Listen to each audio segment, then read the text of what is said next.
Hello, everybody. Before we continue with late adulthood, I want to take a moment and have you think of all that you've been able to accomplish and all the changes in your life since we've come back from school. You've probably picked up quite a few skills, whether it's Zoom in a class or whatever technologies.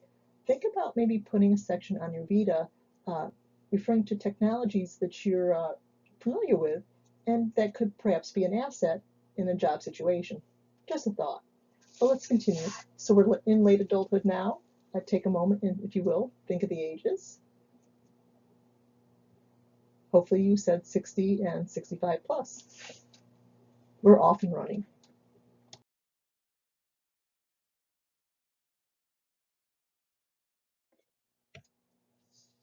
If you see the phrase personality traits and think, well, she's going to have to mention the big five, you are right. I try to be predictable. So take a moment and think of the ocean mnemonic and see if you can identify the big five. The O, openness, but to experiences or ideas. Hopefully you said to experiences. C, consciousness or conscientiousness. Hopefully you went with conscientiousness. E, well, that's extroversion dash introversion. A, agreeableness or aggression.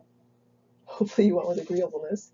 And N, oh, that might be a tougher one, neuroticism or narcissism. Neuroticism, again, referring to degree of emotional stability.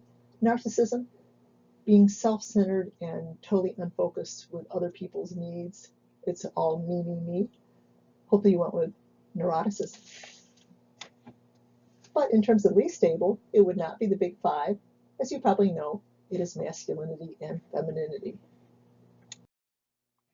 Let's return our focus to Erikson, but let's start with a quick review for each of the first positive outcomes for the stages we've covered so far.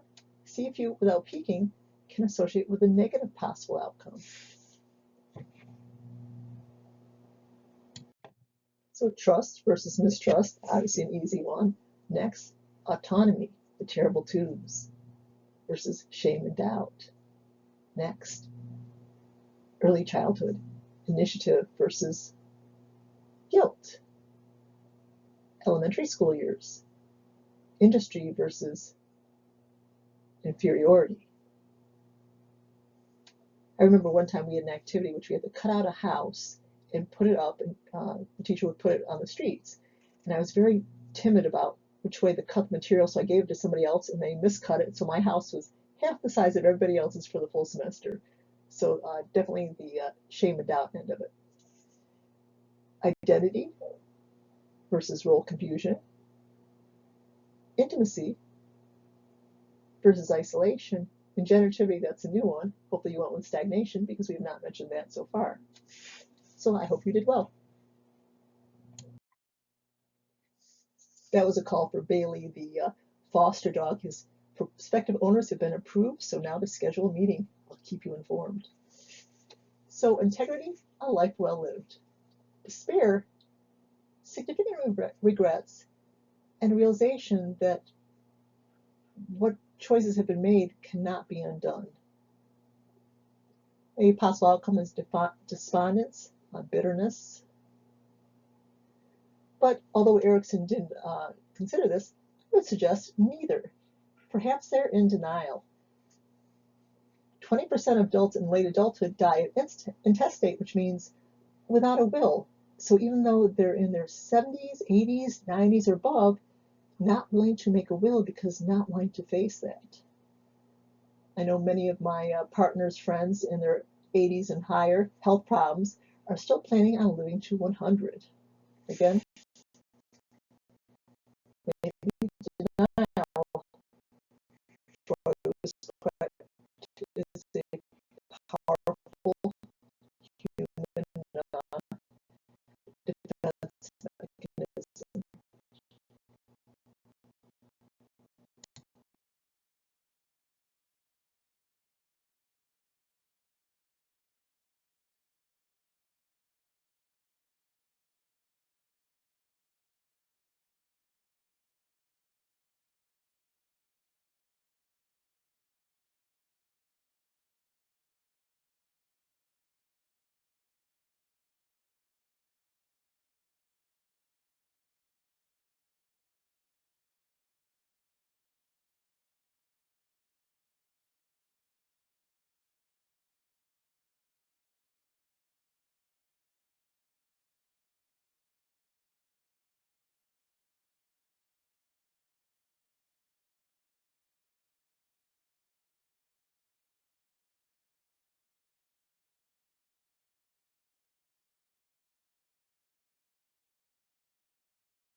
As we noted, this stage of life is associated with a great number of losses. This is a partial list. How many of these did you come up with? And did you come up with any good ones on your own? I strongly suspect that you did. In no particular order, I started with health. So there might be a constant reminder of pain in one's arthritic joints, diabetes management, heart management, and so on. So a great many changes related to health. Friends, one by one, one's friends will drop away and be lost. Siblings, sometimes one is the last remaining sibling. Partner loss. Related to health again, mobility. I was thinking about the ability to walk without a cane, walk without a walker, walk at all. Maybe be able to put on your own shoes, I don't know, cut your own toenails. Driving, some have to give it up, some voluntarily give it up, but the loss of driving has a great many implications in terms of getting together with their friends, enjoying life, hobbies. So driving is a very significant loss. Loss of one job. The job is often an identity. Being retired such and such is not the same as being an active such and such. Pets. It might be that one has to move to a complex that pets, such as dogs, are not allowed. Or it might be, in the case of my aunt, afraid to get another dog for fear that she'll die and leave this pet behind. I will mention that there is very new news as of, anyway, 4/23, that felines can get coronavirus. There is a stricken tiger in the Bronx Zoo. So if you have cats and you let them go out the house, if they carouse with another cat and that cat's owner has COVID, you risk your cat getting it and possibly you. So until evidence suggests otherwise, I suggest you not let your cats out unless you live in the country far from any neighbors. But back to our main topic, hobbies. Maybe the hobby requires mobility. Maybe the hobby requires great visual ability, such as maybe sewing. I know somebody that can't sew with black because they can't work with black on black. So loss of hobbies is often very significant. Overall, these can lead to a great loss of independence. Also, one's authority as a parent. The person might be sliding more in terms of the roles of one being taken care of rather than the caretaker. And relate to an independence, an overall sense of lack of control in one's life. So again, late adulthood, integrity versus despair, can be a time of great losses. Let's consider something called the positivity effect. When people look over their life, they are much more likely to recall good experiences over bad. Maybe as an analogy, childbirth might be a very strenuous and painful process, often leaving the woman in the midst of it, swearing she'll never do that again. And yet afterwards, the pain is often forgotten as you view your newborn child. So a similar effect, but refers to, obviously not the birthing process, but one's entire life.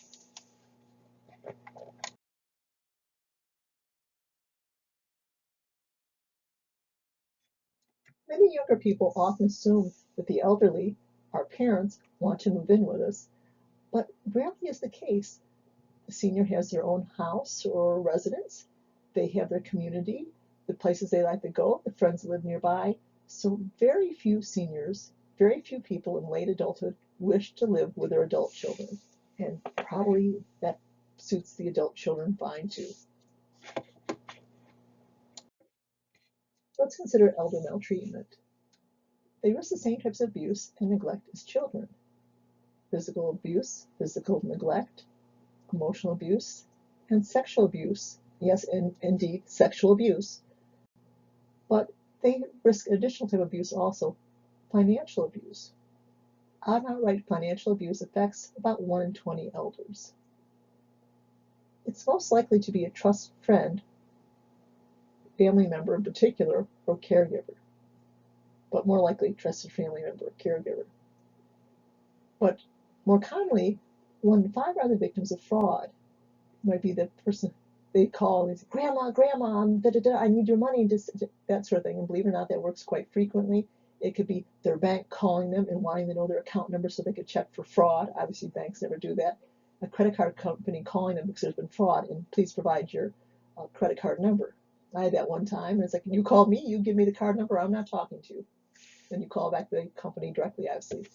So if you have a senior in your life, you might Whenever you hear of a scam, share the scam with them, and also share these common scams.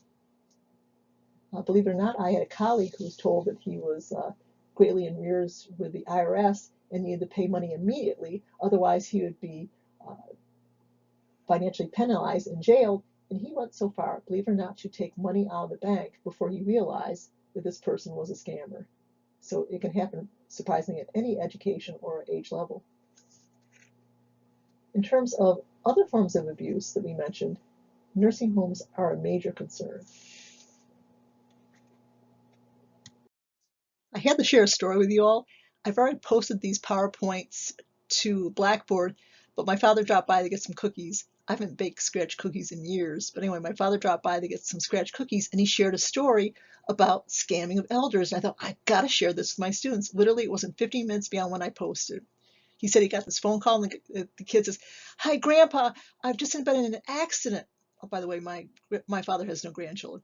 Grandpa, I've been in an accident, and I'm okay, but I broke my nose, and the woman, she ran a red light, and they not sure she's going to keep the baby, and they're charging me with manslaughter, and I need some money to post bond. And my father asked, "Do you know who I am?" And the kid, the teen, I guess, or whatever, young adult said, "Yeah, Neil." And it's like, "And what's your name?" And at that point, the person hung up. But what timing? So do talk to your elderly relatives or elderly friends about these scams, because they absolutely do happen. And I thought Dad's timing was perfect on this. So I just thought I would share it all with you. Let's consider volunteerism in late adulthood. We know that in young adulthood, the rate of volunteerism is both the lowest at the beginning and the highest at the end. But again, that is young adulthood. Volunteerism in late adulthood is very common and is very beneficial for both the person doing the volunteering as well as the recipients. So if you could take a moment and think, as you should later parts of your life, how do you think you might volunteer? Would it be with pets? Would it be with children? Would it be with elderly? Would it be in hospitals? We can often align our volunteerism with our own hobbies and lifestyle interests. So I hope you take a moment and consider what you might be volunteering in the future, though it's quite possible for many of you it's what you're volunteering in right now. When individuals in late adulthood can no longer fully care for themselves, who cares for them? Well, many times it is the family. Other time, it could be family and or in-home helper systems. Depending on the person's income level, home helper systems can be paid to up to 100% in New York State. So do investigate that if you have an elderly person in your family that's unable to make full care. This can be anything from to help with bathing, dressing, often includes even things like, depending on the system, very, very light household work. Assisted living facilities, and lastly, nursing facilities. These are associated with the people that have the greatest physical or cognitive issues.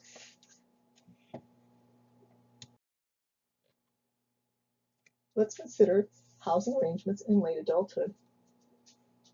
Many people, especially in the early part of late adulthood, that is the young old, live in ordinary homes, often their own. It could be with a partner or could be alone, though sometimes seniors will take on for the first time housemates, or maybe they've done this throughout their lives. Housemates can offer shared household responsibilities, companionship, and of course, fiscally very advantageous.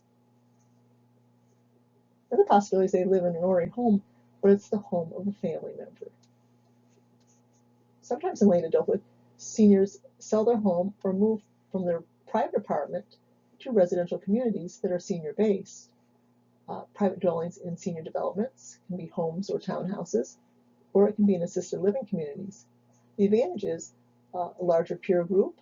Often there's activities built in. There might be shared exercise rooms, perhaps shared pools.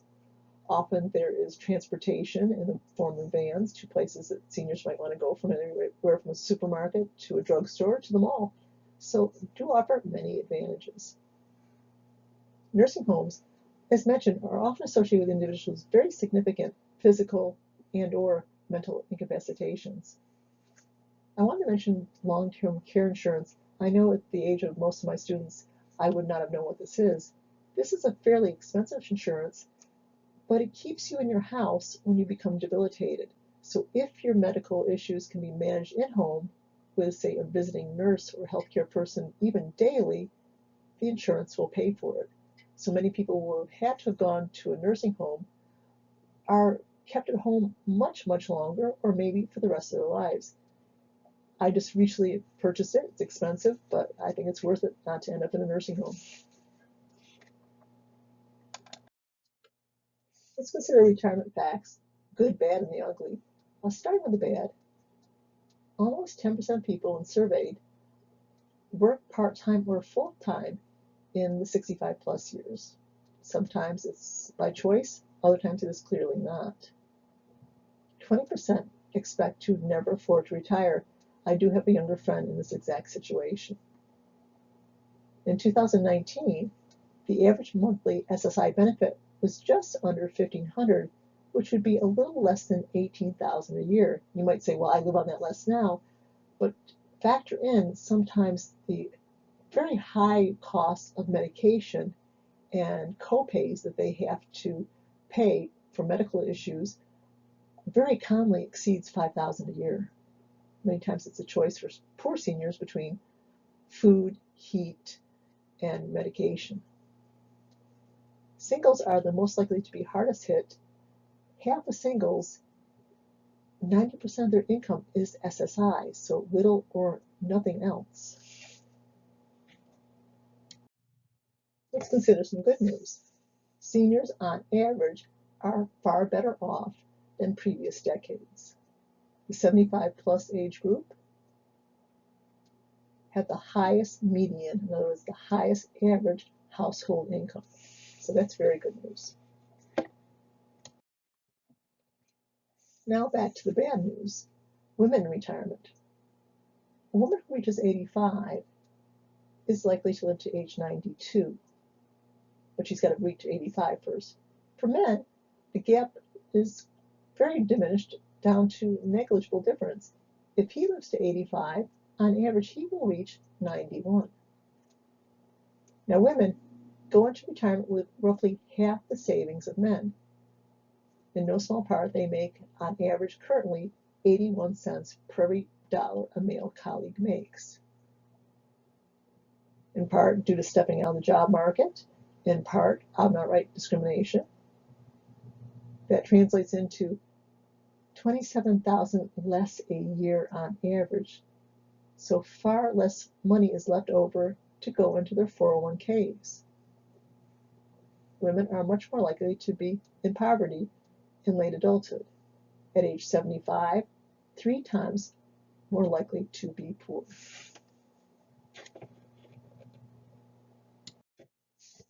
The sibling relationship is typically the longest life relationship. And the nature of our sibling relationships varies dramatically from person to person, and even obviously from sibling to sibling. Relationships can get better, worse, or totally break down. But siblings can be an important insurance policy. When one's lost one's partner, one's friends, they might be the lifeline one needs to prevent, in some cases, even homelessness. In other cases, a source of companionship, even if it's via phone or Skyping.